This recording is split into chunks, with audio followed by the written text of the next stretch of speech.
நவ கிரகங்கள்லயே ராஜ கிரகம் என்று பெயர் கொண்ட, அதே போல நவகிரகங்களுடைய முதல்வன்னு பெயர் கொண்ட சூரிய பகவானை ராசி அதிபதியாக கொண்ட சிம்ம ராசி அன்பு சொந்தங்களுக்கு வணக்கங்க. எல்லாரும் எப்படி இருக்கீங்க? கண்டிப்பா எல்லா உறவுகளுமே நலமாக இருப்பீங்கன்ற நம்பிக்கையோட இந்த பதிவை நான் தொடங்க. அப்படி இது நாள் வரைக்கும் நலத்துக்கும் வளத்திற்கும் குறைவு இருக்குன்னா கூட இனி வரக்கூடிய காலங்கள்லயாவது தெய்வங்களுடைய அனுகிரகத்தினால உன்னுடைய வாழ்க்கை வளமாகவும் நலமாகவும் இருக்கட்டும்னு சொல்லி அந்த கடவுள்கிட்ட நான் மனசார பிரார்த்தனை வச்சுக்கிறேன். சிம்ம ராசியினுடைய சிரமங்கள் எல்லாமே விலகட்டும், அவங்களுடைய வாழ்க்கை வளமா மாறட்டுங்க. சரிங்க, இப்போ இந்த பதிவு எதுக்குங்க? தலைப்பு பார்த்துருப்பீங்க. சிம்ம ராசிக்கு தலைக்கு மேல சுத்தக்கூடிய கத்தி ஒன்று. இது நாள் வரைக்கும் கோபதாபங்களை தூக்கி வச்சுட்டு சுத்திட்டு இருந்தாலும் இனி வரக்கூடிய நாட்கள்ல முன் கோபத்தை தவிர்த்தே ஆகணும். வாயை திறந்தாலே இனி பிரச்சனை தான்ற அளவுக்கு எல்லா விஷயத்துலையுமே கவனமா இருக்கணும். ஏமா இப்படி சொல்ற? ஆல்ரெடி அஷ்டம சனி எங்களை துரத்திக்கிட்டு இருக்கு. எப்பவுமே நாங்க நல்லாவே இருந்ததில்ல. ஒரு நாள் கூட நிம்மதியான தூக்கமோ வாய்க்கு ருசியான சாப்பாடோ இல்ல ஒரு நல்லதாக கெட்டதை பார்த்து சந்தோஷப்பட்டதோ கிடையவே கிடையாது. இப்படி இருக்கக்கூடிய நாட்கள்ல ஏதோ வாழ்க்கை உருண்டுட்டு இருந்துச்சு. இந்த அஷ்டம சனி என்னைக்கு ஸ்டார்ட் ஆச்சோ அது அதுக்கு மேல வச்சு செஞ்சுக்கிட்டு இருக்கு. எங்கேயோ ஒரு இடத்துல நாங்க ஏதோ கொஞ்சம் புண்ணியம் பண்ணிருப்போம் போல, ஏதோ அப்படி கொஞ்சம் அப்படி இப்படி தப்பிச்சுக்கிட்டு வந்துட்டு இருக்கோம். எல்லாத்துக்கும் மேல யார்கிட்டயும் தலை வணங்காம போய்கிட்டு இருக்கோம். புரியுதுங்களா? தேவைக்குன்னு அட்டி நிக்கல. அது ஒண்ணுதான் தெய்வம் எங்களை வச்சிருக்கக்கூடிய 100% சாதகமான விஷயமா இதை மட்டும் தான் நீங்க சொல்ல முடியும் இல்லையா? சோ இப்படி இருக்கக்கூடிய நிலைய நமக்கு நல்லதையும் கெட்டதையும் தீர்மானிக்கக்கூடியது யாருங்க? நவ கிரகங்கள். ஒவ்வொரு ராசிக்குமே ஒவ்வொரு கிரகங்கள் வந்துட்டு அதிபதியா வராங்க. இதுலயே அந்த அதிபதிகள் கூட ஒவ்வொரு உறவுகளை குறிக்கக்கூடியவங்க.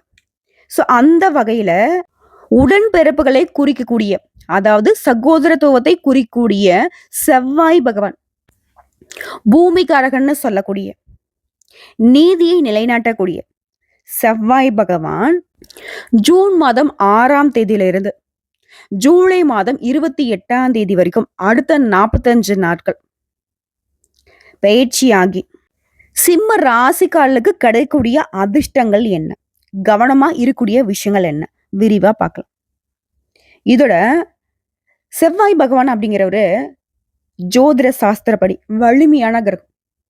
எல்லாரும் நினைக்கிறது என்னன்னாக்கா, நமக்கு ஒரு கெட்டது நடக்குதுனாவே நமக்கு வந்து சனி தசை தான் சரியில்லை, சனி பகவான் தான் நம்மளை வந்து இப்படி வாட்டி வதைக்கிறாருன்னு யோசிக்கிறோம். ஆனா சனி பகவானுக்கு அடுத்தபடியாகவும் நம்ம ராகுகேது கூட கை காட்டுறோம். அது மட்டும் இல்லைங்க, செவ்வாய் பகவான் நினைச்சாரு அப்படின்னா ஒருத்தனுடைய வாழ்க்கையில சங்கடமான நிகழ்ச்சிகளை நடக்குது அப்படின்னா அதுக்கு இவரும் காரணகர்த்தாவா இருக்கும். இவர் நினைச்சா உங்களை முடிச்சு விட்டுறலாம். எதிரியுடைய தொல்லை, கொலை, கொள்ளை, வழக்கு, அதே போல மனுஷனுடைய வாழ்க்கையில சிறைவாசம், ஜெயிலுக்கு போறது, வண்டி வாகனத்துல போறப்ப சண்டை சச்சரவு வருது, இல்ல ஆக்சிடென்ட் ஆகுது, இந்த மாதிரி விஷயங்கள் கூட இவர் வந்துட்டு சரியில்லாம இருந்த ஒரு ஜாதகத்துல இந்த கெட்ட விஷயங்கள்லாம் நடக்கும். நல்லதையும் கொடுக்க தெரியும், கெட்டதையும் கொடுக்க தெரியும். அதாவது ஈஸ்வரன் மாதிரி. ஓகேங்களா? சோ இவரால கெடு பலன்கள் மட்டுமே நடக்கணும்னு சொல்ல முடியாது, நல்ல பலன்களை மட்டுமே கொடுப்பாருன்னு சொல்ல முடியாது. ஸோ செவ்வாய் பகவானை பொறுத்த வரைக்கும் கடக ராசியில நீச்ச ஸ்தானத்துல இருந்து வெளியே வந்து உங்களுடைய ராசிக்கு தான் வரார். அடுத்த 45 நாட்கள் இருந்துட்டு ஜூலை மாதம் 28ஆம் தேதிக்கு பிறகு கன்னி ராசிக்கு பயிற்சி ஆகிறார். அங்க போயிட்டு சனி பகவானுடைய நேர் பார்வைக்கு வரார். ஸோ இந்த காலகட்டத்தை பொறுத்திருக்க சில ராசிக்காரர்களுக்கு ஒரு சில விஷயங்கள்ல கவனமா இருக்கணும். இதுல சிம்ம ராசிக்காரர்களை பொறுத்த வரைக்கும் எல்லா விதங்களுமே எச்சரிக்கையா தான் இருந்தாகணும். உங்களை பொறுத்த வரைக்கும் 12ஆம் இடத்துல இருக்கக்கூடிய செவ்வாய் உங்க ராசிக்குள்ள வரார். ஸோ பொதுவா சிம்ம ராசி வந்து உங்க ஜாதகப்படி எடுத்துட்டுனாக்க இவர் வந்து 12க்கு உரியவர். இவர் உங்க ராசிக்குள்ள வரப்போ பதட்டம், முன்கோபத்தை கொடுக்கக்கூடிய வகையில இருப்பார். ஆனா இந்த பதட்டமோ முன்கோபமோ பெருசா உங்களை எந்த வகையிலுமே பாதிக்காது. சொல்ல போனா ஏராளமான நன்மைகளுமே கொடுக்கும். ஆனா இந்த பதட்டத்தையும் முன்கோபத்தையும் சுத்தமா விட்டு ஒழிங்க. இதனால மட்டும்தான் உங்களுக்கு இந்த காலகட்டம் அப்படிங்கிறது ஒரு மாதிரி நிம்மதியில்லாத வாழ்க்கைக்குள்ள கொண்டு போய் தள்ளிடும். ஓகேங்களா? இப்ப நான் முன்னாடி சொன்னேன் இல்லையா, ஏராளமான நன்மைகள் கிடைக்கும்னு சொன்னேன். அந்த ஏராளமான நன்மைகளை நீங்க அனுபவிக்க முடியாத அளவுக்கு இந்த பதட்டமும், முன்கோபமும் கெடுத்து வச்சுரும். ஓகேங்களா? அடுத்த வாழ்க்கை துணை மட்டும் நீங்க வேலை பார்க்கக்கூடிய இடங்கள்ல கூட வேலை பார்க்குற பார்த்தீங்கன்னா, சக ஊழியர்கள். அவங்ககிட்டலாம் நீங்க எரிஞ்சு விழக்கூடிய சூழ்நிலை வரும். இது எதனால? உங்களுடைய முன்கோபத்தினால, பதட்டப்படுறதுனால. இப்படி நடந்துருமோ, அப்படி நடந்துருமோன்ற அந்த ஒரு ஆதங்கத்துல. ஸோ இதுக்கு எதுக்குமே இடம் குடுக்காம, பொறுமையா நிறுத்தி நிதானிச்சு யோசிச்சுக்கணும். இந்த வீடியோ பதிவை பார்க்கக்கூடிய இந்த தருணத்துல இருந்து சிம்ம ராசிக்காரங்க நினைக்க வேண்டியது ஒண்ணே ஒண்ணுதான். என்ன நடந்தாலும் சரி, பொறுமையா இருக்கணும். பதட்டப்படக்கூடாது.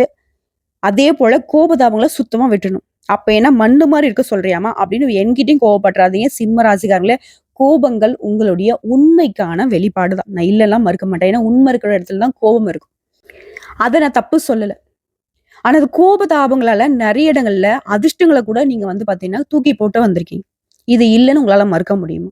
அதே போல உங்கள வீழ்த்தணும்னு நெனச்சா, ஒருத்தங்க முடிவு பண்ணிட்டாங்க அப்படின்னாக்கா, உங்கள கோபம் பண்ணி, அதாவது த்ரிடன் பண்ணுவாங்கன்னு சொல்லுவாங்க. இல்ல வந்து நான் சொல்ல ட்ரிகர் பண்றாங்கன்னு சொல்லுவாங்க. அந்த மாதிரி உங்ககிட்ட ஒரு மாரி உணர்ச்சி வசப்பட்டு, உங்களுடைய உணர்ச்சிய தூண்டிட்டா, கோபதாபங்கள வந்துட்டு அதிகப்படுத்திட்டா போதும். "ஏய் நீலாம் திருடியிருப்பப்பா." புரியுதுங்களா? நீலாம் வந்து யோகியமா இந்த மாதிரி இல்லாத ஒரு விஷயத்த வந்துட்டு உங்க மேல பழி சுமத்திட்டா கூட உங்களால தாங்கிக்கவே முடியாது. தன்மானத்துக்கு ஒரு பங்கம்னாக்கா, அந்த இடத்துல வந்து தாறுமாறா செமையா சண்டை போடுறதுக்கும் தயங்கவே மாட்டீங்க. தூக்கி எறியறதுக்கும் தயங்க மாட்டீங்க. எப்பேர்ப்பட்ட உறவாகட்டும், எப்பேர்ப்பட்ட அ அதிகாரத்துல இருக்கட்டும், பணக்காரங்களா இருக்கட்டும், தூக்கி போடக்கூடிய நிலையில தான் நீங்க யோசிப்பீங்க. அதுங்கிறது இப்போ நமக்கு சாதகம் கிடையாது. இல்லைங்களா? கோபத்த விடுத்து பொறுமைய கடைபிடிச்சு நமக்கான காரியங்கள சாதிக்கிறதுல மட்டும் தான் நீங்க கண்ணும் கருத்துமா இருக்கணும். தயவு செஞ்சு சொல்றேன். கோபங்கள் ஒரு நாளும் நமக்கு பலன் கொடுக்காது. ஓகேங்களா? இதோட சாப்பாட்டு விஷயத்துல, உடல் ஆரோக்கியத்துல அசௌகரியம் ஏற்படுறதுக்கு வாய்ப்பு இருக்கு. ஸோ அதனால ஆரோக்கியத்துல அதீத கவனம் தேவை. அதே போல முதலீடுகள் வெற்றி கொடுக்கும். நிலம் சார்ந்த முதலீடுகள் அனைத்துமே உங்களுக்கு வெற்றி கொடுக்கும். அப்பாவுடைய சொத்துக்கள் கைக்கு வரதுக்கு வாய்ப்பு இருக்கு. உங்களுடைய சுய முயற்சியின் மூலம் சொத்துக்களை சேர்க்கறதுக்குமே வாய்ப்பு இருக்கு. இப்பதான் சிம்ம ராசிக்காரங்களும் யோசிப்பீங்க. இப்பதாம்மா கொஞ்சமா நல்லது ஏதோ சொல்லியிருக்கிற.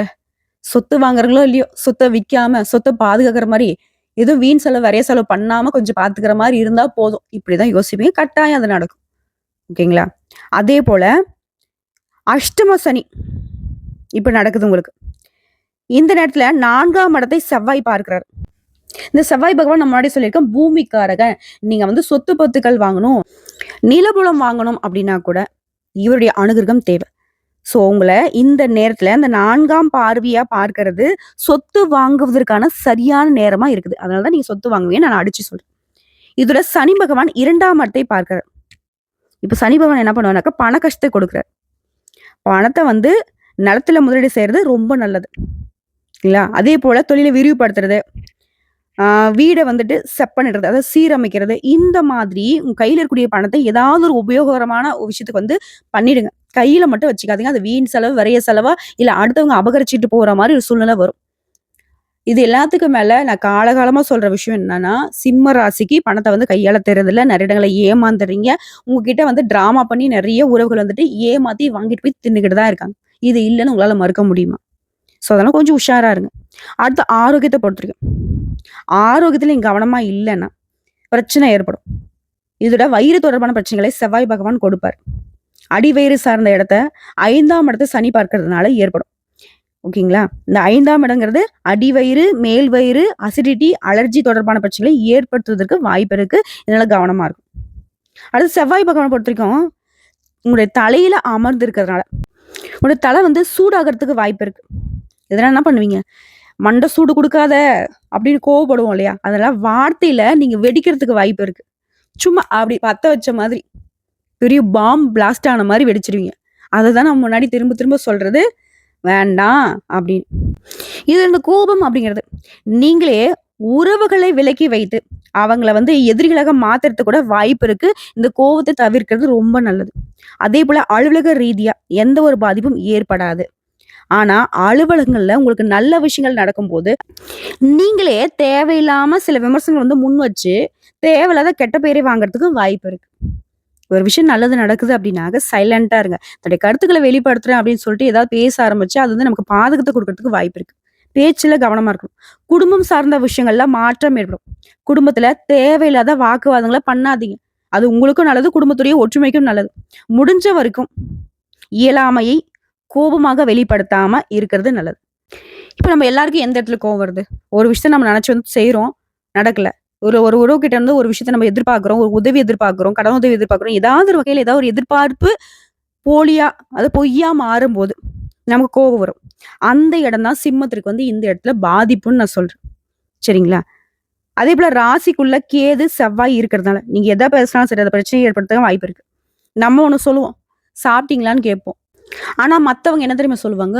"ஓ! அப்போ வந்து நான் சாப்பாட்டுக்கு கூட வழி இல்லாம இருக்கேன். அதனால தான் நீ வந்து இப்படி கேட்டுருக்க." அப்படி கூட மாத்தி விடுவாங்க. எக்ஸாம்பிள் சொல்றது புரியுதுங்களா? இந்த மாரி நெறைய இடங்கள்ல நீங்க சொல்லாத விஷயங்கள, இல்ல சொன்ன விஷயத்த நீங்க நல்ல விதமா பேசினா கூட வேற மாதிரி திரிச்சு விட்டுலாம் நீங்க நெறைய இடங்கள்ல குற்றவாளிகளா இதுவரைக்கும் கூட கெட்ட பெயர சுமந்துகிட்டு இருக்கீங்க. இல்லன்னு உங்களால மறுக்க முடியுமா? ஆண்களோ, பெண்களோ. ஸோ அதே நிலை தான் திரும்பி வருது. ஆனா என்ன கொஞ்சம் எக்ஸ்ட்ராவா பாதிப்பு கொடுக்கும். அது உங்களுக்கு நெறைய மன உளைச்சல் கொடுக்கறதுக்கு வாய்ப்பு இருக்கு. இதனால முடிஞ்ச அளவுக்கு பேச்சுல நிதானத்த கடைப்பிடிங்க. இல்ல பேசவே வேணான்னு கூட ஒரு சில இடங்கள்ல முடிவு பண்ணிக்கோங்க. இதோட இந்த பேச்சு இதுல மட்டும் தான் நீங்க கவனமா இருக்கணுமே தவிர்த்து, மத்தது எல்லாமே உங்களுக்கு எந்த ஒரு பிரச்சனையும் தராத வகையில தான் நடக்கும்.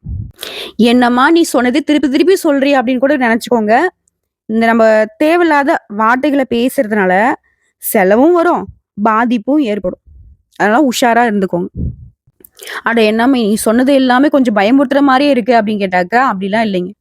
செவ்வாய் பகவான பொறுத்தவரைக்கும் பேச்சுல உங்களுக்கு உஷார் தன்மைய குடுத்தாலும், நவகிரகங்களின் தளபதியாக இருக்கக்கூடிய செவ்வாய் பகவான் வீரத்த, தன்னம்பிக்கைய, விடாமுயற்சி, வலிமைய உங்களுக்கு கொடுக்க போறார். இதோட உங்களுக்கான நீதியுமே நிலைநாட்டி கொடுப்பார்.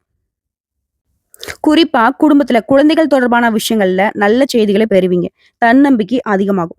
திருமணம் ஆகாதவங்களுக்கு நல்ல செய்தி, வரன் தேடி வரும். புதிய வேலை வாய்ப்பு கிடைக்கும்.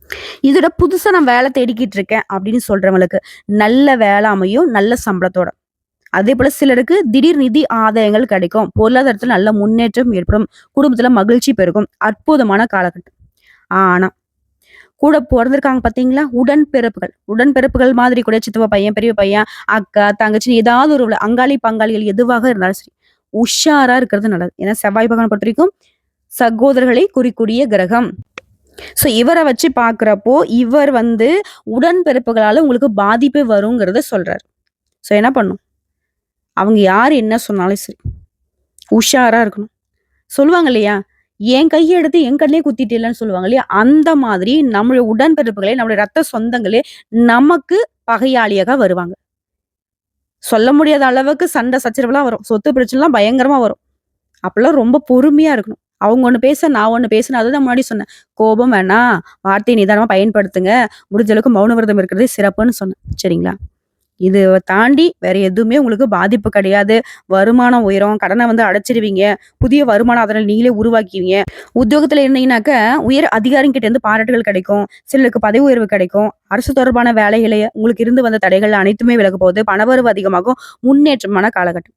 நான் அரசாங்க உத்தியோகத்துக்கு படிச்சுட்டு இருக்கேன். எக்ஸாம் எழுதியிருக்கேன் அப்படின்னு சொல்றவங்க கூட, இந்த காலகட்டம் உங்களுக்கு சாதகமா தான் இருக்கு. அரசாங்க உத்தியோகத்திற்கு வாய்ப்பு இருக்கு. இது எல்லாத்துக்கும் மேல சமுதாயத்துல மதிப்பு, மரியாதை, புகழ் அனைத்துமே அதிகமாக போகுது. உங்களுடைய திறமையை உங்க வேலையில வெளிக்காட்டக்கூடிய வாய்ப்புகள் அமையும். சிம்ம ராசிக்கிட்ட பிறவியிலேயே வந்துட்டு ஒரு ஆளுமை திறன் இருக்கு. ஒரு அரசாங்கத்தை ஆட்சி செய்யக்கூடிய அளவுக்கு, அதாவது அரசனுக்கு என்ன தகுதிகள் வேணுமோ அது இயற்கையிலேயே உங்களுக்கு இருக்கு. அதனால தான் சிம்ம ராசி ஒரு குடும்பத்துல சின்னவங்களாகவே இருந்தாலும், அந்த குடும்பத்துடைய மொத்த பொறுப்பையுமே பெத்தவங்க ஒப்படைக்கலன்னா கூட, நீங்களே ஏத்து செஞ்சிருப்பீங்க. இப்பவும் செஞ்சுகிட்டு இருக்கீங்க. இதனால நெறைய இடங்கள்ல உங்களுடைய தேவைகளை தாண்டி தியாகம் கூட பண்ணியிருக்கீங்க. ஸோ இப்படிப்பட்ட உங்களுக்கு இந்த அஷ்டம சனி காலத்துல செவ்வாய் பகவான் உங்களுடைய கஷ்டங்களுக்கு செவி சாய்த்து சில வாய்ப்புகள குடுத்துருக்காரு. பார்த்து பக்குவமா பயன்படுத்துங்க. நல்லா இருப்பீங்க.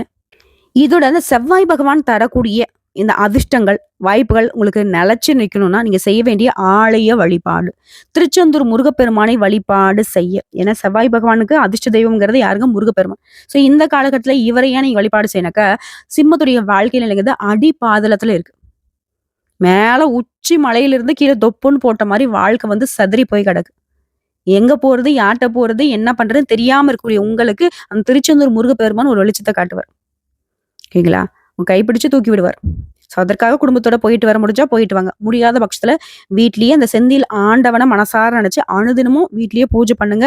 தீபம் ஏத்தி வழிபாடு செய்யுங்க. அதேபோல ஒவ்வொரு செவ்வாய்க்கிழமையுமே எங்கேயாவது இருக்கக்கூடிய முருகப்பெருமானுடைய ஆலயத்துக்கு போயிட்டு செவ்வரளி மாலையிட்டு தேனும் தினைமாவும் கலந்து நெய்வேத்தியமாக படைச்சு வரக்கூடிய பக்தர்களுக்கு பிரசாதமா குடுங்க. அந்த வெற்றிவேல் முருகன் வேலோடையும் மயிலோடையும் உங்களுக்கு பாதுகாப்போட வந்து, "நான் இருக்கேன்டா உங்களுக்கு" அப்படிங்கிற மாதிரி. "யாம் இருக்க பயம் என்ன" துணையாக வந்து நிற்பார்.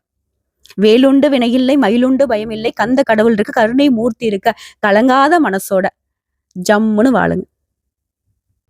வெற்றிவேல் முருகனுக்கு அரோகரா. முடிஞ்சா அனுதினமும் அந்த திருச்செந்தூர் ஆண்டவன போற்றி பாடுங்க. திருச்செந்தூரின் கடலோரத்தில் செந்தில் நாதன் அரசாங்கம் தேடி தேடி வருவோர்க்கெல்லாம் தினமும் கூடும் தெய்வாம்சம். வாழ்த்துக்களுங்க. வாழ்க வளமுடன்.